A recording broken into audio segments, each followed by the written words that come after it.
పిల్లలారా రారండి, పాపల్లారా రారండి, ఉగాది పండుగ చేద్దాము, ఉగాది పచ్చడి తిందాము.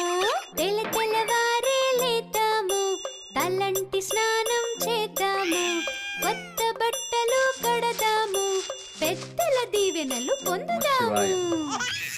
ఆంధ్ర రాష్ట్ర ప్రజలందరికీ పరాభవనామ సంవత్సర ఉగాది శుభాకాంక్షలు తెలియజేస్తూ రాష్ట్రంలో ఉన్న కార్మికులకు, కర్షకులకు, రైతులకు, విద్యార్థులకు, శ్రామికులకు అందరికీ నూతన సంవత్సర శుభాకాంక్షలు తెలియజేస్తూ ప్రజలందరూ సంతోషాలతో ఉండాలని చెప్పి తెలియజేస్తున్నాం. ఓం నమః శివాయ.